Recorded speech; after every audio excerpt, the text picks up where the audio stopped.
Denis Claben, Le combat exorciste de l'Église, chapitre 2. Les données fondamentales de notre combat. Première donnée fondamentale, la prière et l'action.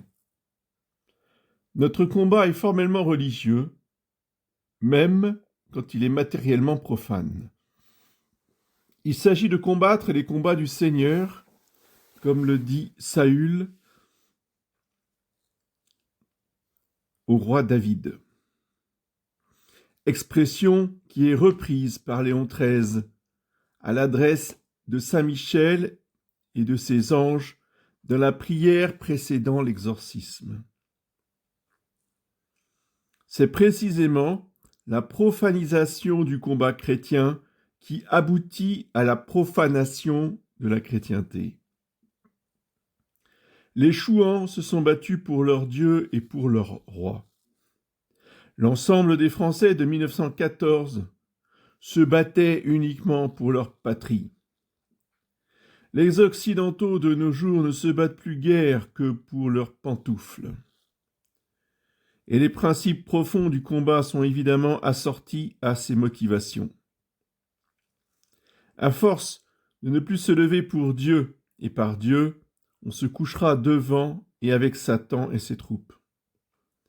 Car nos ennemis ne dorment pas, eux, enfiévrés qu'ils sont par le complot de Satan. Et Judas, vous ne voyez pas comment il ne dort pas, mais se hâte de me livrer aux Juifs, disons-nous dans l'office des ténèbres du jeudi saint. Les chrétiens disent qu'ils comptent sur Dieu, mais ils comptent en fait beaucoup trop sur leurs ressources humaines, économiques, techniques, politiques, démocratiques, militaires, etc. Il ferait bien de méditer les nombreux passages bibliques comme celui-ci. Je ne les sauverai ni par l'arc, ni par l'épée, ni par la guerre, ni par les chevaux, ni par les cavaliers, dit Dieu au prophète Osée.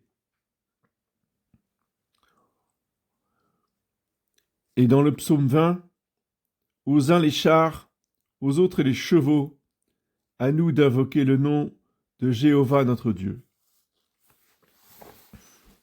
Il ne s'ensuit pas non plus que les chrétiens doivent seulement prier. Encore que s'ils faisaient tous l'assaut de prière qui leur est demandé, cela changerait bien des choses. Mais l'action leur est demandée aussi, dans la mesure même où ils sont insérés dans un monde d'action et de réaction, où ne rien faire est aussi suicidaire que de ne pas manger. Et l'action de se battre, et de se battre chrétiennement, face à l'incessante action anti-chrétienne, pour ne pas dire antichristique, dont l'aboutissement final, si elle n'est pas contrecarrée, est par la nature même des choses, la mort de tout ce qui est chrétien. Sur ce sujet, la Bible nous donne un enseignement lumineux dans l'épisode de la bataille des Hébreux contre Amalek, livre de l'Exode, chapitre 17. Moïse se tint en prière sur la montagne, tandis que les soldats hébreux se battaient dans la plaine. Quand Moïse gardait levées vers le ciel ses mains en prière, l'armée des Hébreux gagnait. Dès qu'il baissait les bras, ceux-ci reculaient.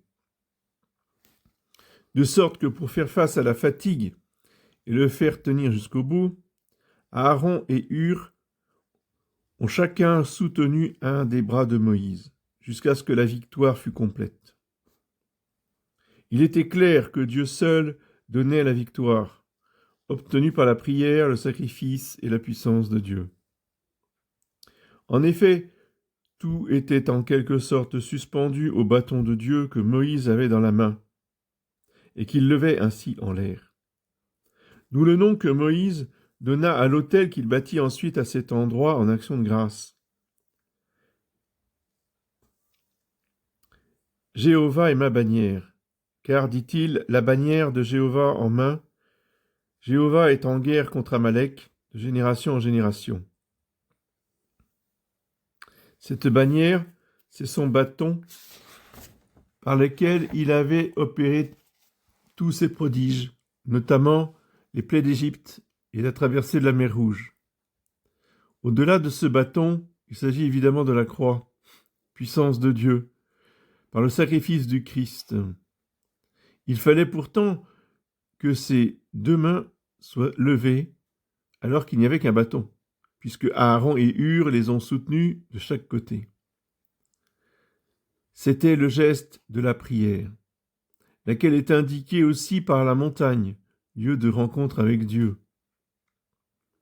Ce prodige était donc différent des autres. Il fallait qu'il soit opéré à la fois par Dieu et par les hommes. Et pour ceci, à la fois par la montagne et par la plaine, par la prière-sacrifice en haut et par l'action en bas. Car la victoire que Dieu donna par sa toute-puissance, c'est la victoire des armes d'Israël. Dieu n'a pas donné une victoire toute faite.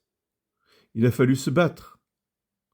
Comme le dit sainte Jeanne d'Arc, « En nom Dieu, les hommes d'armes batailleront, et Dieu donnera la victoire. » Elle répondait précisément à l'objection suivante, puisque c'est Dieu qui l'envoie, et qu'il doit nous délivrer lui-même par sa toute-puissance, pourquoi les hommes se fatigueraient-ils ? Il est vrai que Dieu accorde parfois une délivrance miraculeuse, sans que les hommes se fatiguent. L'exemple le plus illustre advint avec l'armée de Sennachérib, au temps d'Ézéchias et d'Isaïe. L'ange du Seigneur tua en une nuit 185 000 soldats assyriens. Deuxième livre des Rois, chapitre 19.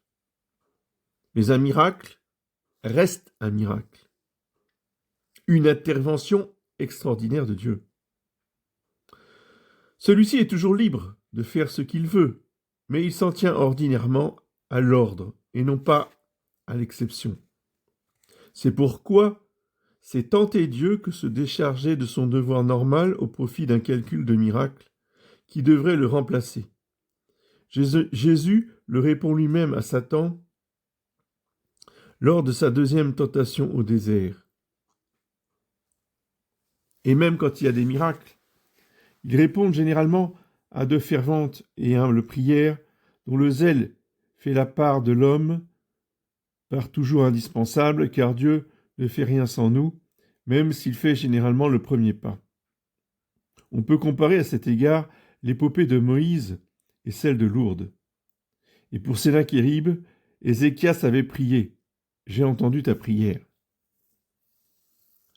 Le cas d'Amalek nous donne encore plus tard une terrible confirmation de cette leçon de collaboration entre Dieu et l'homme. En effet, des siècles après Moïse, quand Dieu voulut régler son compte à Amalek, il réquisitionna pour ce faire des exécuteurs humains. Et cela ne se passa pas si bien. Le décret divin aurait pu faire penser que Dieu se chargerait lui-même de son exécution, car il dit « J'effacerai la mémoire d'Amalek de dessous les cieux ». Or, Dieu en donna l'ordre d'exécution au roi Saül, et la mauvaise obéissance à ce sujet de celui-ci et de son armée fut l'occasion de son rejet de la royauté par Dieu. Et ce fut le prophète Samuel qui répara cette désobéissance en égorgeant lui-même le roi amalécite Agag, que Saül n'aurait pas dû garder vivant. Tandis que David fut choisi par Dieu à la place de Saül, lequel lui recommanda précisément de combattre les combats du Seigneur. Bien qu'il ne lui dît cela que dans l'espoir de le voir mourir à la guerre, ce qui n'advint pas, justement parce que Jéhovah était avec David dans toutes ses expéditions. David est bien le modèle des soldats de Dieu. Il n'a chômé ni pour la harpe, ni pour l'épée, ni pour la prière, ni pour l'action, ni pour les psaumes, ni pour les guerres. Son combat singulier et miraculeux contre Goliath est évidemment un phare visible pour nous. C'est le modèle du genre. Mais justement, à cause de ce qu'il a tellement de miraculeux et de singulier, il évoque trop directement le combat du Christ contre Satan pour que les soldats ordinaires n'aient pas le réflexe de dire que ça ne les concerne pas personnellement. C'est pourquoi il était bon de voir l'exemple d'Amalek, où le gros de la troupe est manifestement concerné. Et il est bon aussi de tourner nos yeux vers un autre horizon biblique, qui ajoute aux exemples de Moïse et de David un éclairage plus spécifique des derniers temps. L'épopée de Judas Maccabée et de sa famille. Son père d'abord, lui et ses frères ensuite, ont vraiment combattu les combats du Seigneur. Et dans le contexte précis de la profanation du temple par les ennemis, avec la fameuse abomination de la désolation, de l'idolâtrie dans le temple de pierre alors, mais image du temple spirituel d'aujourd'hui qu'est l'Église catholique. Les deux livres de Maccabée montrent à l'évidence l'aide invisible mais décisive, constante et miraculeuse de Dieu envers ses combattants qui ne se sont fait soldats que parce qu'ils étaient croyants et décidés à tout pour Dieu, n'ayant plus rien à perdre que leur vie. Mais le deuxième de ces livres montre en plus des manifestations miraculeuses du ciel qui font voir que le combat qui se déroule sur la terre n'est que le reflet d'un combat plus mystérieux mené par les anges eux-mêmes. Ainsi, 3 personnages mystérieux, qui sont manifestement des anges, apparaissent à l'improviste pour terrasser Héliodore, venu voler le trésor du temple. Un peu plus tard, il arriva que dans toute la ville, pendant près de 40 jours, apparurent courant dans les airs des cavaliers vêtus de robes brodées d'or, des troupes armées disposées en cohorte, des escadrons de cavalerie rangés en ordre de bataille, des attaques et des charges conduites de part et d'autre, des boucliers agités, des forêts de piques, des épées tirées hors du fourreau, des traits volants, un éclat fulgurant d'armure d'or et de cuirasses de tout modèle. Ainsi tous priaient pour que cette apparition fût de bon augure. Deuxième livre des Maccabées, chapitre 5. Bien que ce soit des apparitions et des symboles, ce n'est pas du cinéma. C'est la traduction en images d'un vrai combat, mené par les anges eux-mêmes, au ciel d'abord, entre eux, comme nous le montre l'Apocalypse au chapitre 12, et puis sur la terre à travers les hommes, comme nous le montre encore l'Apocalypse à la suite, et aussi l'ensemble de ces livres des Maccabées, tel est l'exemple d'Héliodore donné ci-dessus. Tel encore l'exemple de Judas Maccabée sur le terrain de bataille avec ses soldats.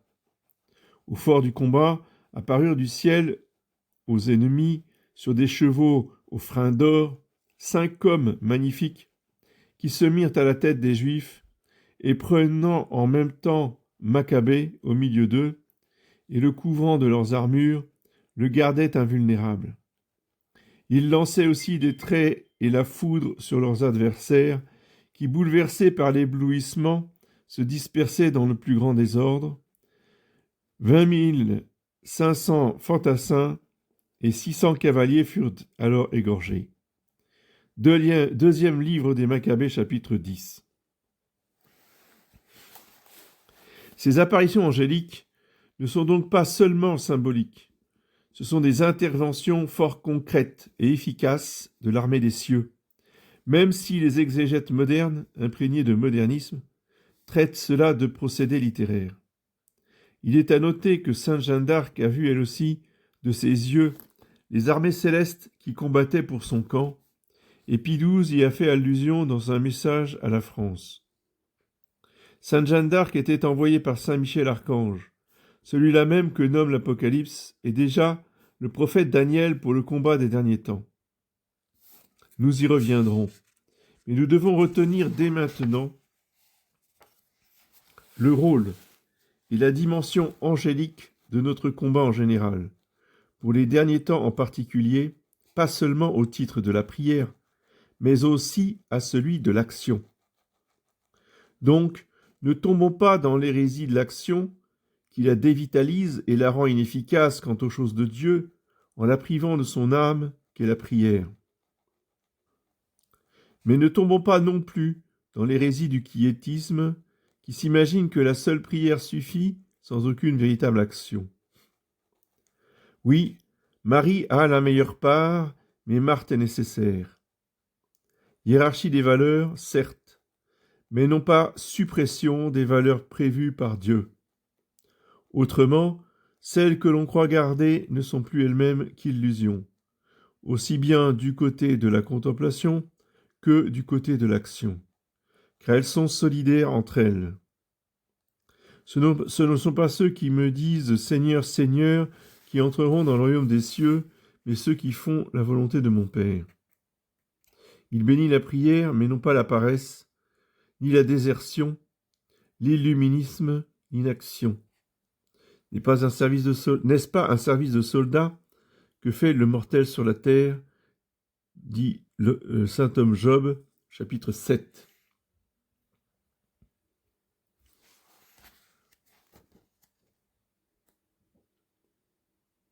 Deuxième donnée fondamentale de notre combat, la guerre physique et la guerre spirituelle. Ces exemples de Moïse, David et Judas Maccabée, malgré toute la lumière qu'ils nous apportent, posent pourtant un problème aux chrétiens. C'est qu'ils sont de l'Ancien Testament, et nous sommes du Nouveau Testament. Or, le Christ a dit à saint Pierre de remettre son épée au fourreau. Le combat d'Israël avait bien une âme spirituelle, mais une consistance effective, résolument physique. Tandis que celui de l'Évangile est de consistance essentiellement spirituelle. Saint Paul nous dit, dans son épître aux Éphésiens chapitre 6, « Notre lutte n'est pas contre la chair et le sang, mais contre les chefs de ce monde de ténèbres, contre les esprits pervers qui sont dans les régions célestes. » C'est précisément la raison qui a fait ordonner par Jésus à saint Pierre de remettre son épée au fourreau. C'est que Jésus menait un autre combat et entrait dans sa phase décisive, celle précisément où l'épée fut vaincue par l'Esprit. C'est pourquoi, en ce qui concerne charnellement l'Israël selon la chair, celui de l'Ancien Testament, concerne spirituellement l'Israël selon l'Esprit, qui est l'Église catholique. Ainsi, les combats qu'Israël eut à mener physiquement ne sont que l'image des combats spirituels que doit mener l'Église, comme on le voit particulièrement dans la comparaison entre David et le Christ. C'est ainsi que les combats du Seigneur, qui étaient physiques pour le roi David, sont spirituels dans la prière de Léon XIII à Saint-Michel, avant son exorcisme. Prière qui a justement commencé par citer le passage de l'épître aux Éphésiens que nous venons de reproduire. On peut y ajouter cet autre passage de saint Paul qui précise aux Corinthiens « Car si nous vivons dans la chair, nous ne combattons pas selon la chair. Non, les armes de notre combat ne sont pas charnelles, mais elles ont pour Dieu la puissance d'abattre des forteresses. Nous renverserons les raisonnements et toute puissance altière qui se dresse contre la connaissance de Dieu. » Deuxième épître aux Corinthiens, chapitre 10. Mais par ces mots, saint Paul reconnaît bien, en passant, que cela pose néanmoins un problème. C'est que les chrétiens sont encore dans le monde, bien qu'ils ne soient plus du monde. Ce qui signifie que le chrétien doit assurer sa vie dans le monde, en utilisant autant que, pas plus que, les moyens du monde, y compris mammon, c'est-à-dire l'argent, selon la parole de Jésus.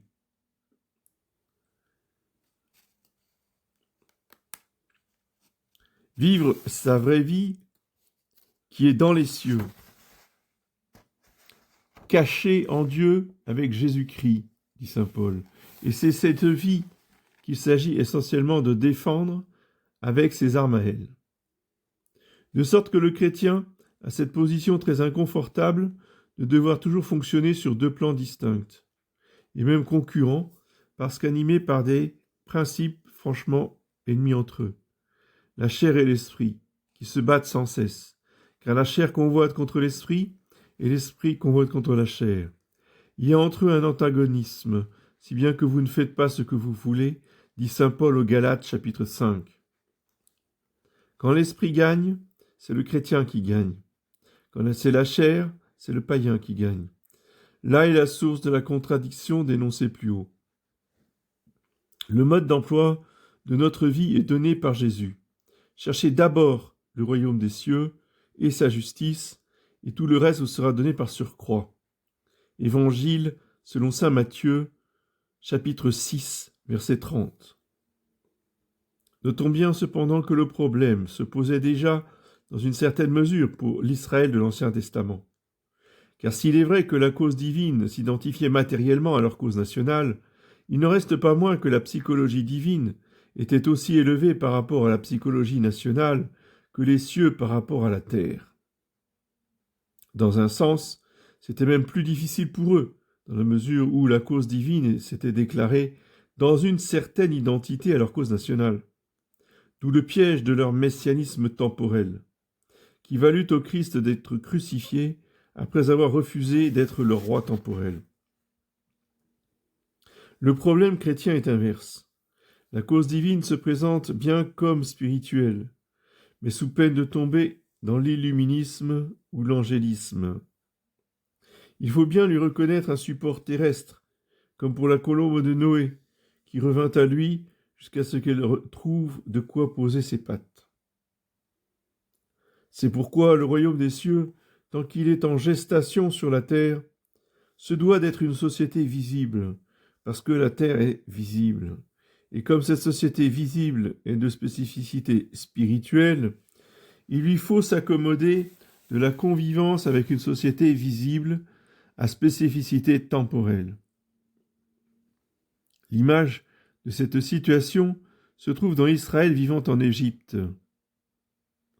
Quand l'Égypte est hostile, avec un pharaon persécuteur, on a une situation du genre de celle de l'Église dans l'Empire romain du début. Quand l'Égypte est protectrice, on a Constantin ou Clovis. Mais avec Clovis, on a un élément nouveau, qui rapproche beaucoup les deux testaments, celui d'une société spécifiquement temporelle dans sa nature, mais spécifiquement spirituelle par son destin, par sa genèse, par sa vocation, par sa vraie et profonde dimension. C'est la fille aînée de l'Église. Nous sommes bien dans le plan spirituel. Nous sommes là dans une situation analogue à celle de Joseph dans son règne sur l'Égypte. Il était devenu comme un père pour Pharaon, dit le livre de la Genèse, chapitre 45.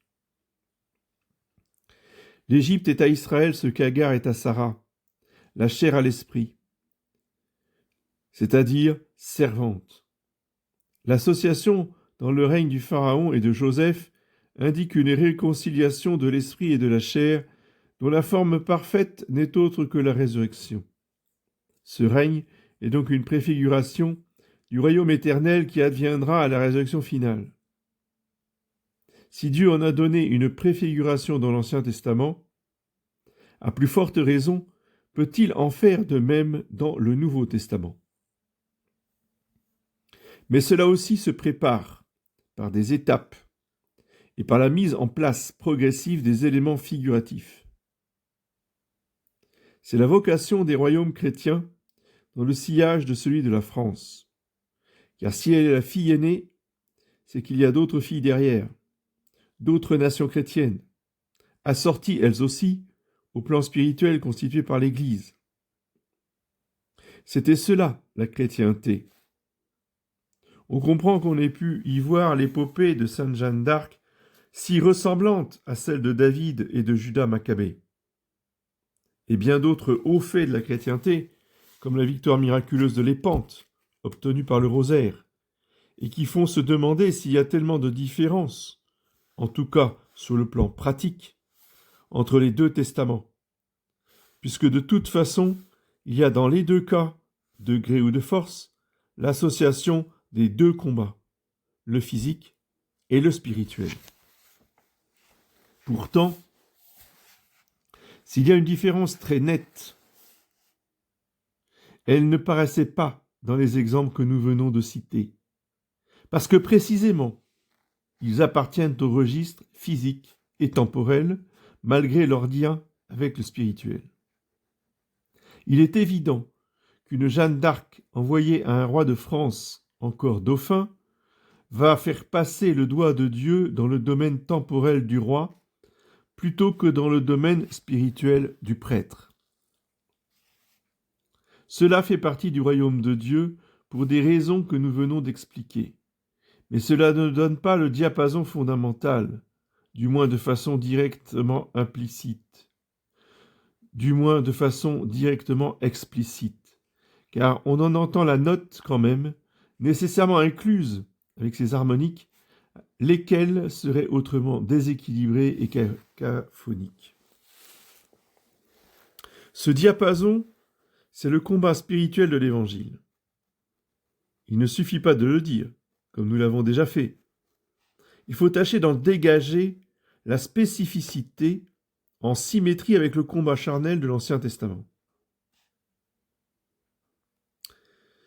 La partie spirituelle du combat d'Israël, telle que nous l'avons vu avec Moïse sur la montagne, c'est la prière et le sacrifice.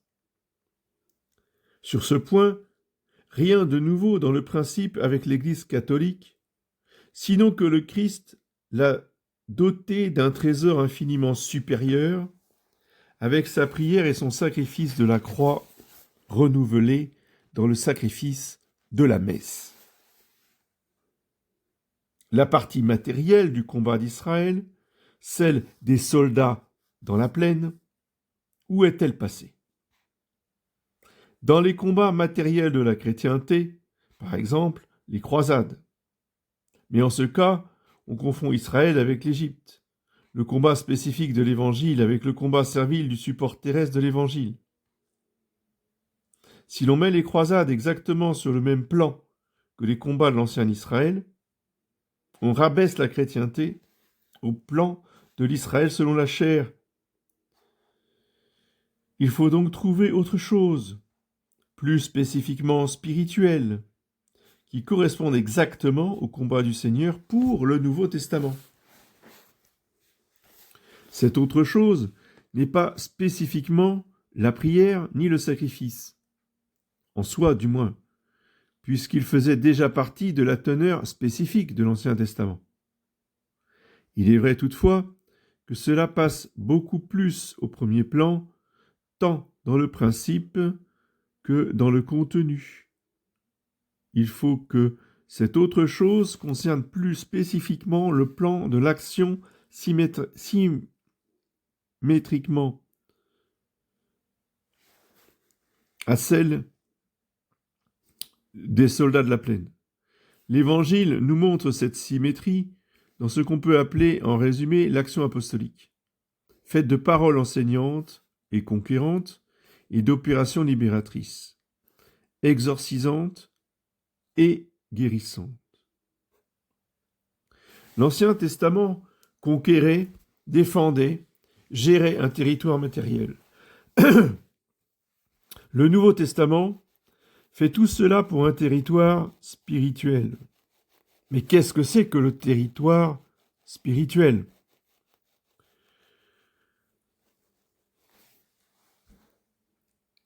Eh bien, il s'agit de l'Église catholique.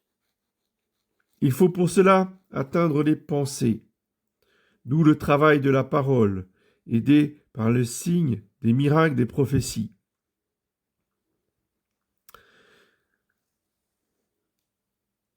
Il s'agit aussi de rendre les âmes captives du Christ, et donc de les affranchir de la captivité de Satan, travail de la rédemption. Quand vous étiez esclave du péché, dit saint Paul aux Romains, vous étiez libre à l'égard de la justice. Mais aujourd'hui, libérés du péché et asservis à Dieu, vous fructifiez pour la sainteté. C'est là qu'est l'aspect spécifiquement combat de l'action apostolique en symétrie aux soldats hébreux dans l'opération changement de maître. Or, délivrer quelqu'un de la tyrannie de Satan ou le remettre à la royauté divine, c'est exactement ce qu'on fait dans ce qu'on appelle l'exorcisme. Si ce n'est que dans le langage courant, on réserve plutôt ce mot à une notion de délivrance physique et pour les cas exceptionnels qui la requièrent, qu'on appelle des cas de possession. Alors pour éviter pareille restriction et toutes les équivoques qui peuvent s'en suivre, nous parlons donc ici dans un sens large et complet de combat exorciste. Combat qui inclut le rôle de la parole et du spirituel le plus général. En d'autres termes, le langage courant distingue convertir quelqu'un et l'exorciser. Mais en profondeur, la conversion est en quelque sorte un exorcisme spirituel, où la liberté de l'intéressé a sa part décisive, il est vrai, mais par l'accueil de la grâce qui lui donne d'être vraiment libre, de sortir de l'esclavage du péché et donc de son prince.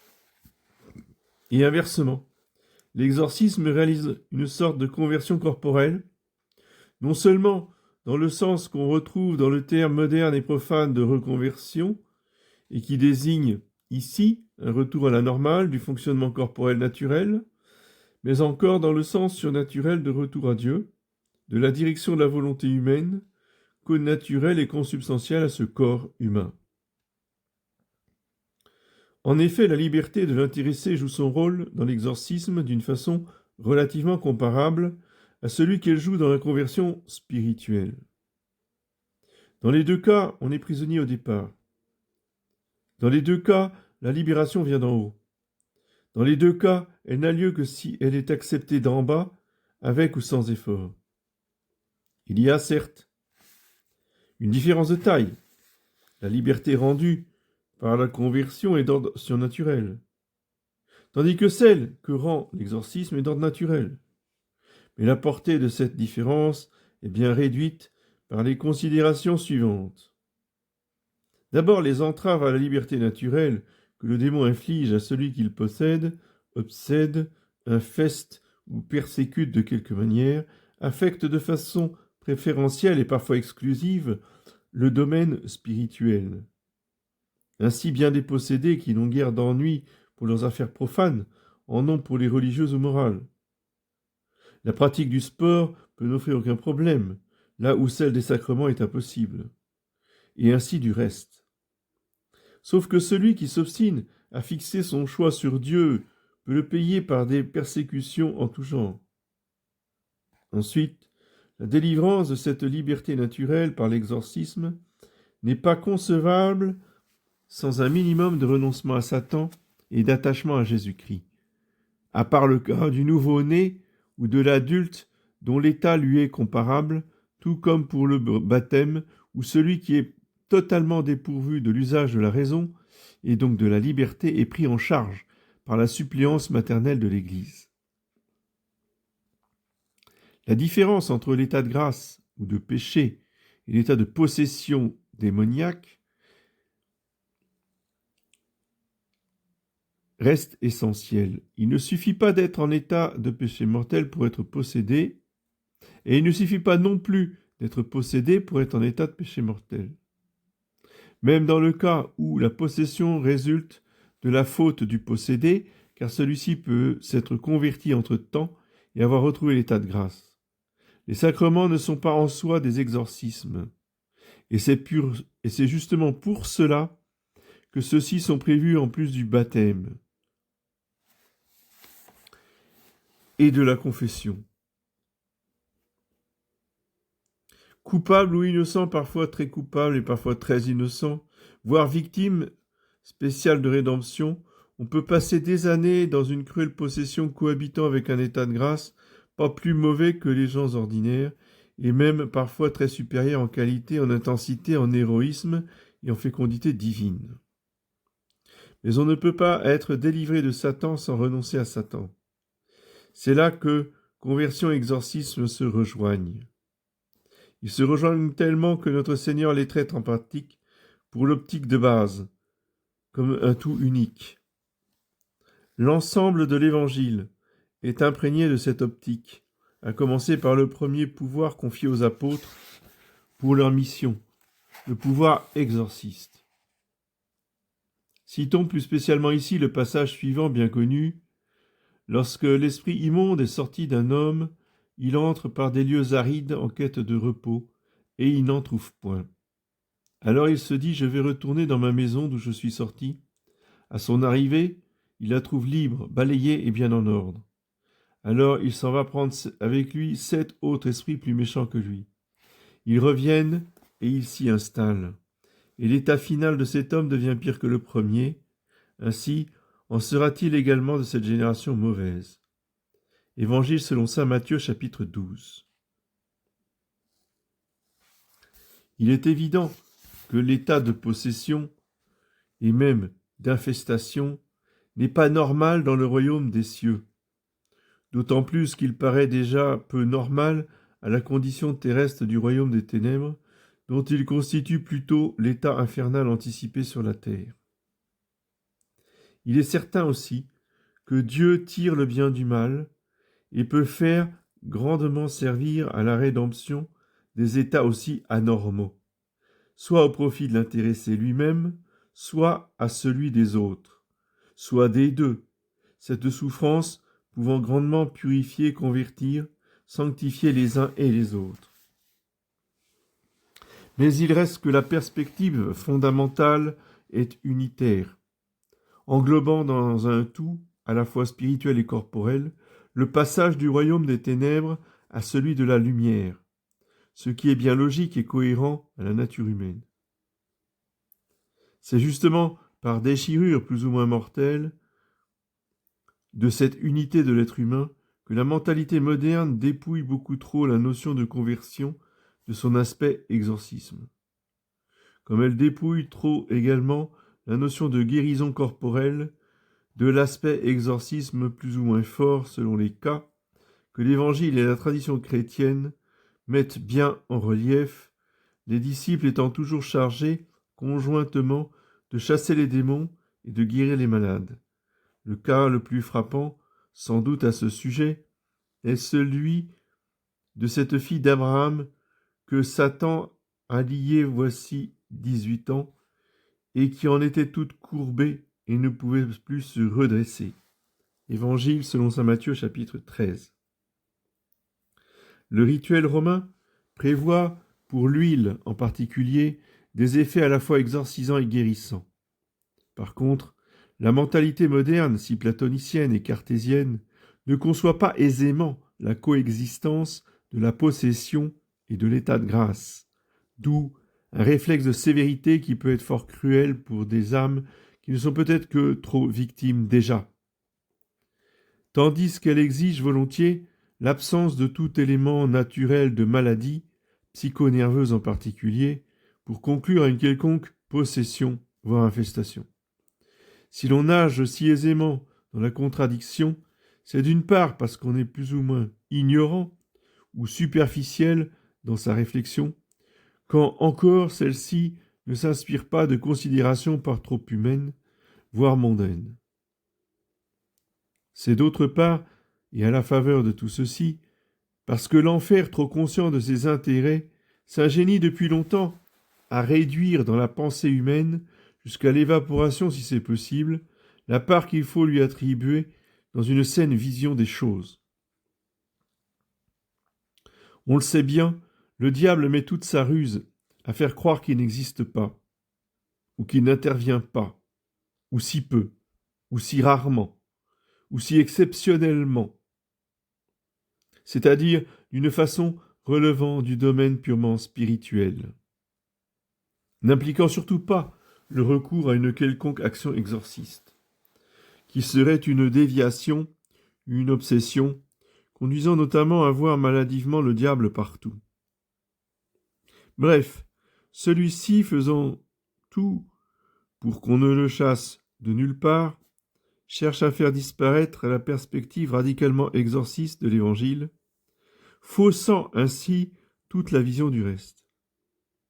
Il est grand temps que les chrétiens se ressaisissent et retrouvent la vraie nature et dimension en même temps que l'unité du combat qui s'impose à tous pour le royaume des cieux, combat grâce auquel ceux qui étaient prisonniers, souvent sans le savoir, du cruel tyran des enfers, sont délivrés de son mensonge et de son enfer temporel et éternel, par la grâce exorcisante et sanctifiante de Jésus-Christ, vrai Dieu et vrai homme, vrai roi des anges et des hommes, vrai roi des âmes et des corps, des individus et de toute société.